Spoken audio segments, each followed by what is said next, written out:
बात आज की चैनल के कार्यक्रम सीधी बात में मैं सुरेंद्र चतुर्वेदी आपका स्वागत करता हूं। दोस्तों, जैसा आपको मालूम है कि हर बुधवार को इसी समय यह कार्यक्रम हम लोग गत लंबे अरसे से प्रस्तुत कर रहे हैं। हमारे बीच होते हैं देश के ख्याति प्राप्त पत्रकार जो ओम माथुर साहब, जो विभिन्न अखबारों, चैनलों और ब्लॉग लेवल पर अपने काम करते रहे हैं और अपना लेखन, उनका एक अच्छा सर्वहारा वर्ग है, पाठक वर्ग है जिसको वो प्रभावित करते हैं। आज का जो सीधा मुद्दा है, सीधी बात है, वो करेंगे रेजिडेंट डॉक्टर्स की हड़ताल। दोस्तों, जैसा आपको मालूम है कि पूरे राजस्थान में रेजिडेंट डॉक्टर्स हड़ताल पर हैं। उनकी मांगें जायज़ हैं या नाजायज़, ये सरकार जाने, लेकिन परेशानी यह हो रही है कि लगभग 11,000 ऑपरेशंस पिछले एक दिन के अंदर टाल दिए गए। अब उनमें कितने इमरजेंसी वाले होंगे? दूसरी तरफ डॉक्टरों की कमी चल रही है। डॉक्टर्स हर हॉस्पिटल में जहां 50 होने चाहिए वहां 25, कहीं 30 हैं।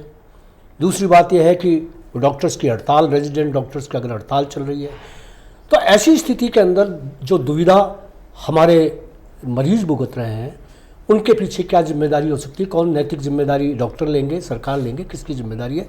इसी बात से मैं माथुर साहब, आप आए, आपका स्वागत। धन्यवाद। सबसे पहला सवाल मेरा यह है कि ये जो स्ट्राइक चल रही है, इसको आप नैतिक या अनैतिक किस विषय से जोड़ते हैं?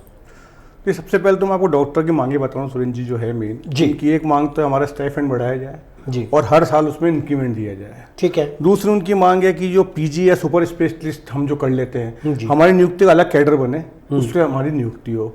तीसरी उनकी मांग है कि हॉस्पिटल में सुरक्षा व्यवस्था बढ़ाई जाए, जो हमारे साथ हर दिन घटनाएं होती हैं, मारपीट की, छेड़छाड़ की महिला डॉक्टर के साथ। चौथी उनकी मांग है कि जो हॉस्टल जिसमें हम रहते हैं उनमें सुविधाएं बढ़ाई जाए जी।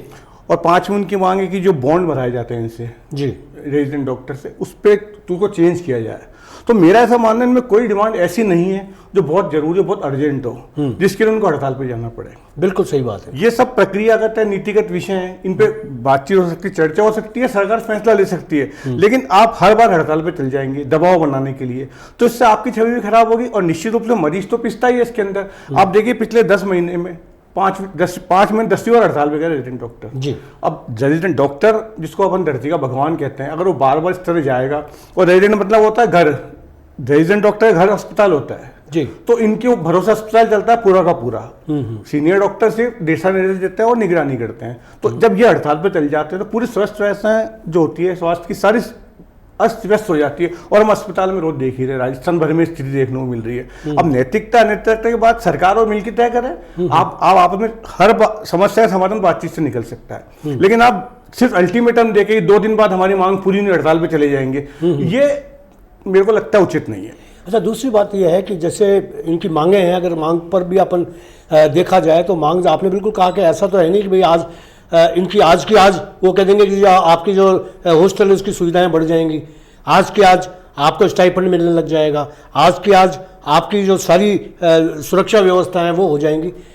ये तो लंबे अरसे से चला जा रहा है कि जब आदमी रिएक्शन के अंदर आता है, और ये इसमें मैं ये भी मानता हूँ कि डॉक्टर नैतिक रूप से बिल्कुल सही होते हैं। वो कोई दुश्मनी नहीं निभाते मरीजों के साथ कि उनके साथ में कहीं भी हादसा हो जाता है, लोगों की जान चली जाती है, लोग मर जाते हैं, या कोई कमी भी रह जाती है डॉक्टर से, तो वो सोच समझ के नहीं रहती है। डॉक्टर कोशिश करता है बचाने की, लेकिन क्या है कि वो जो रिएक्शंस आते हैं, वो रिएक्शंस आते हैं तो वो स्वाभाविक रिएक्शंस हैं। जिसका आदमी जाता है, जिसका मरीज मरता है, तो उसके घर वाले परिवारजन होते हैं, वो गुस्से में भी आते हैं। और ये बात सही है कि ये मरीजों का जो व्यवहार होता है वो गलत है, और इनकी सुरक्षा की व्यवस्था होनी चाहिए, यहाँ तक तो मैं मानता हूँ। लेकिन आप उसके लिए मरीजों की जान खतरे में डाल दें। अब आप ये देखिए कि एक मरीज मर जाता है गलती से आपके, और आप कहते हैं कि उनसे सुरक्षा की जाए। अरे आप मरीजों की कितनी सुरक्षा कर रहे हैं? आज स्थिति यह है कि 10,000, किसे कहते हैं 10,000 बिल्कुल ऑपरेशन टाल दिए गए। नहीं, ऑपरेशंस के अलावा आप देखिए जो बड़े अस्पताल है संभाग स्तरीय, वहाँ गांव-गांव से मरीज आते हैं। मैं अजमेर के बताऊँ आपको, यहाँ करीब 5 से 6 हज़ार की रोज ओपीडी होती है जी। करीब 100 से ज़्यादा ऑपरेशन होते हैं। अब आप देखिए जो ओपीडी में आता है, गांव का मरीज भी आता है, गरीब भी आता है, पैसे खर्च, उसको पता नहीं है मैं जा रहा हूँ, मेरे को डॉक्टर नहीं देखेंगे, 5-5 6 घंटे लाइन में लगता है, जब उसको पता लगता है हड़ताल है तो निराश होता होगा वो। बिल्कुल सही बात तो है। ये डॉक्टर, मेरा ये बिल्कुल सही है कि डॉक्टर सुरक्षा भी होनी चाहिए, उनको स्टाइफ फंडिंग मिलना चाहिए, मांगे पूरी होनी चाहिए, लेकिन इसके लिए आप वार्ता करिए सरकार से, अल्टीमेटम मत दीजिए। और क्या होता है सुरेंद्र जी, अगर आपने मेरे पे दबाव बनाया और मैंने मांगे तुरंत मांग ली तो फिर ये आदत बन जाती है, फिर आप हर बार दबाव बनाएंगे मांगों के लिए। अच्छा आप देखिए इस बार सीनियर जो डॉक्टर्स हैं वो रेजिडेंट के साथ नहीं है। आप देखिए एसएमए से 15 दिन से हड़ताल चल रही है, राजस्थान में चल रही है बहुत जगह, लेकिन सीनियर डॉक्टर साथ नहीं आए इनके, बल्कि वो खुद कह रहे हैं कि रेजिडेंट डॉक्टर हर बार नई नई मांगे लेके सामने आते हैं जी, नई नई मुसीबतें खड़ी करते हैं। और आपको पता हो एसएमएस में जो इमरजेंसी है, उनके जो सुप्रिटेंडेंट है उन्होंने प्रिंसिपल को लेटर लिखा है कि इनका जो रजिस्ट्रेशन होता है एमडी के लिए उसको निरस्त किया जाए। और वो खुद बहुत परेशान है, बोला बार बार क्यों करते हो इससे, मरीज तो परेशान होता है जो हो रहा है, लेकिन वो डॉक्टर भी परेशान हो गए कि आप बार बार इस तरह की दबाव क्यों बनाते हैं। बिल्कुल सही बात है। और रेजिडेंट डॉक्टर अपनी जगह सही भी हैं, उनके काम के घंटे तय नहीं होते हैं, काम का तनाव बहुत होता है उनके ऊपर, क्योंकि आप देखिए सारा जो अस्पताल है, चाहे ओपीडी हो, चाहे आईपीडी हो, चाहे आईसीयू, सब रेजिडेंट के हवाले होता है। और ओम जी एक मजेदार बात यह है कि मतलब जो व्यवहारिक बात है, हालांकि ये कहने में अजीब सा, पर मैं कहूँगा, ये सास करके कहूँगा कि रेजिडेंट डॉक्टर्स हैं वो बेचारे घर पर कहीं कुछ नहीं देखते, उनका कोई घर के ऊपर मरीजों का सिलसिला नहीं होता, वो वहाँ मरे ही रहते हैं पूरे, सुबह रात के 2 बजे भी उनको इमरजेंसी में बुला लेंगे। और वो डॉक्टर्स जो इन पर गुड़सवारी कर रहे हैं, है ना, वो घर के अंदर बड़े बड़े क्लिनिक खोल के बैठे हुए हैं जहाँ उनके रोज का 2-2, 3-3 लाख रुपए महीने की इनकी इनकम होती है, रोज की इनकम होती है, 2-3 महीने की नहीं, 2-3 लाख रुपए रोज की इनकम होती है, जहां इनके कमीशन बने हुए हैं जांचों के अंदर, वो तो आप मौज कर रहे हैं। और बेचारे रेजिडेंट डॉक्टर्स जो स्ट्राइक पर जा रहे हैं तो उन पर आप घोड़ी तान रहे हैं उनकी। इनका एक संकट सुरेंद्र जी है ना, हर 6 महीने सेमेस्टर इनके होते हैं जी, उसमें जो नंबर देते पास करते सीनियर डॉक्टर करते हैं इनके, जो इनके एचओडी होते हैं, तो उनका उसका भय रहता है कि अगर इन्होंने हमें फेल कर दिया तो हमारी जिंदगी के 6 महीने खराब हो जाएंगे। हाँ। आप देखिए अगर किसी रेजिडेंट के 6 महीने खराब होते हैं तो उसका एमडी के पीरियड बढ़ जाता है 3 से 3.5 साल, 4 साल, तो वो भी दबाव में रहते हैं, इसलिए खुल के बोल नहीं पाते। और ये बिल्कुल सही बात है, सीनियर डॉक्टर्स को हम देख ही रहे हैं, आज कई डॉक्टर की दवाई लिखी हुई जो है वो एक ही मेडिकल स्टोर में मिलेगी, पूरे शहर में आप चक्कर लगा लीजिए, हर डॉक्टर घर के बाहर आपको मेडिकल स्टोर मिल जाएगा, वो ये बताएगा आपको एक्सरे का कराना है, सोनोग्राफी का करानी है। तो ये तो बिल्कुल जो धरती का भगवान जिनको माना जाता था, जिनका सेवा कर्म माना जाता था, पूरे व्यवसायिक हो गए, इसमें कोई संदेह नहीं है। लेकिन मेरा कहना है कि मरीजों से आप दुश्मनी मत निकालिए। जब रेजिडेंट डॉक्टर चाहें तो ये कर सकते हैं कि किसी हॉस्पिटल में 300 डॉक्टर हैं तो आप बारी बारी से हड़ताल पे चल जाइए, 300 हम आज हड़ताल पे रहेंगे, हम आज कार्रवाई करेंगे, 20 काम करेंगे, लेकिन आप एक साथ, अब अजमेर में 600 डॉक्टर रेजिडेंट हैं, सब हड़ताल पे चले गए, सारे विभागों की काम काज ठप, बिल्कुल सारे मरीज। सीनियर डॉक्टर कितने होते हैं, सीनियर डॉक्टर कितनों को देख लेंगे। अच्छा इसका लाभ भी सीनियर डॉक्टर को मिलता है, जो मरीज आता है वो पता अस्पताल में लाइन लगेगी, घर दिखा के आ जाएंगे। अब जी एक मेरा मतलब एक सवाल है आपसे कि आपका एक लंबा अनुभव रहा है, लगभग मैं समझता हूँ 30-35 साल का आपका अनुभव है पत्रकारिता का। क्या जिस तरीके से पुलिस और सेना पर ये इस तरीके की कार्रवाइयाँ करने पर प्रतिबंध है, आप स्ट्राइक नहीं कर सकते, पुलिस वाले ऐसे धरने पर इस तरह नहीं बैठ सकते, सेना वाले धरने पर नहीं बैठ, क्या इस तरीके का कोई बंदिश इन पर भी होनी चाहिए डॉक्टर्स पर, क्योंकि ये अनिवार्य सेवा में ये करें इस तरीके की बात? जैसे रोडवेज वाला है, रोडवेज का चक्का जाम कर देंगे, बिजली वाले हैं वो बिजली का वो कर देंगे, इस तरीके से ये स्ट्राइक्स होती हैं। तो ये कर्मचारी यूनियन वाली जो स्ट्राइक्स होती हैं वो डॉक्टरों पर लागू नहीं होनी चाहिए या होनी चाहिए?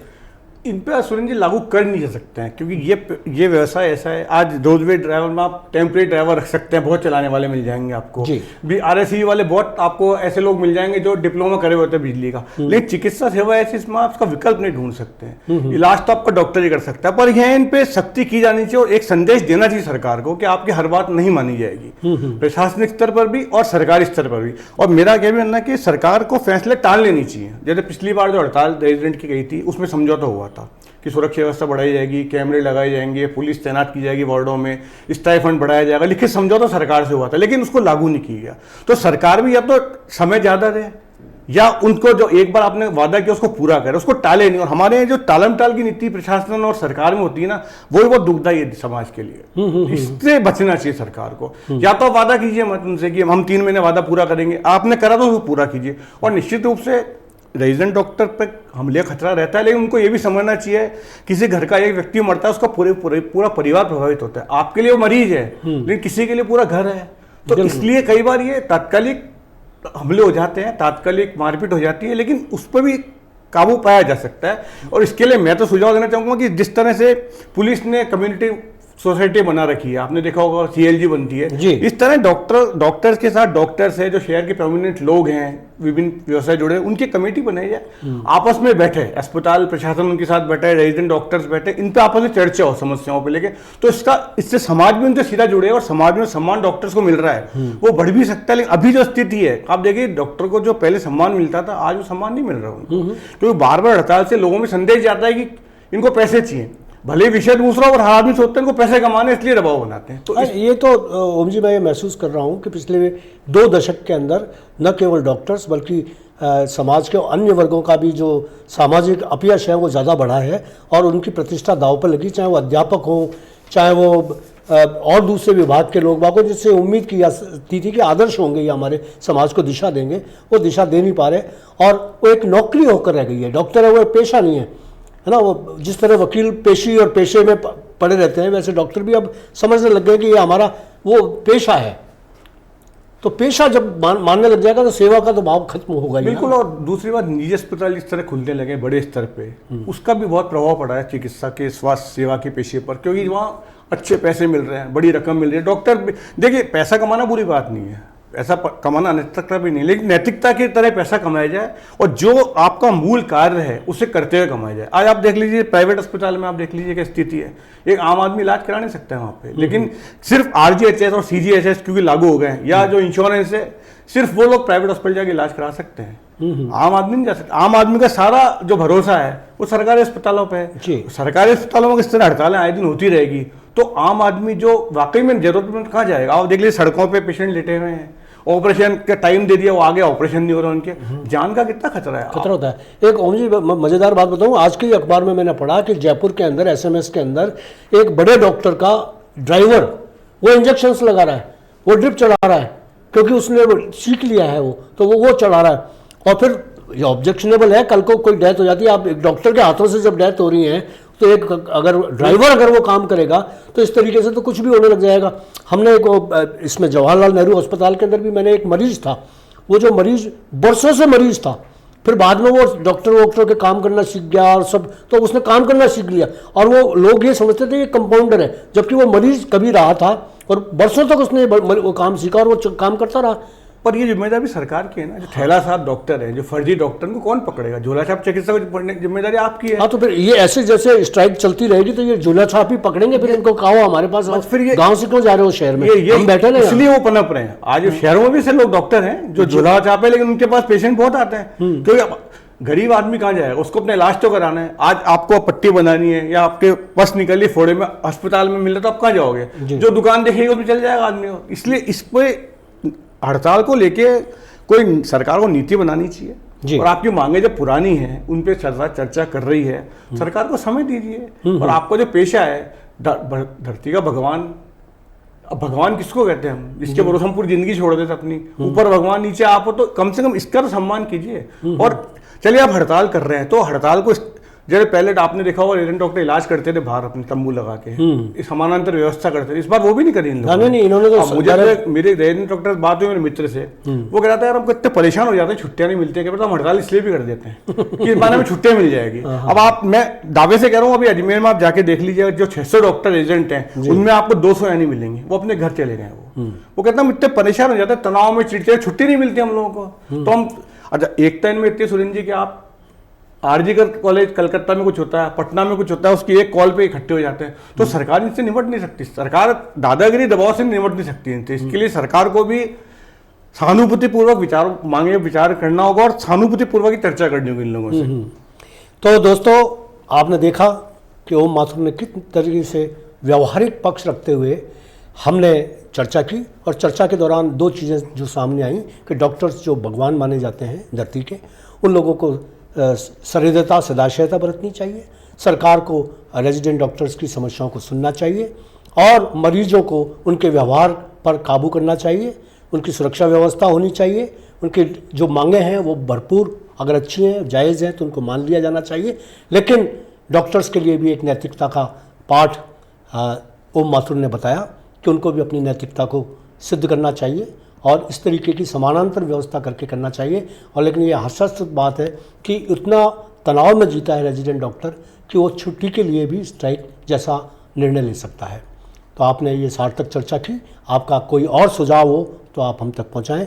आशा है आपको ये कार्यक्रम पसंद आया होगा। अगर आपको कार्यक्रम पसंद आया हो तो हमारे YouTube चैनल को लाइक करें और हमें सब्सक्राइब करें, और आइंदा के लिए कोई बात हो तो हमें बताएं। धन्यवाद। आज इतना ही।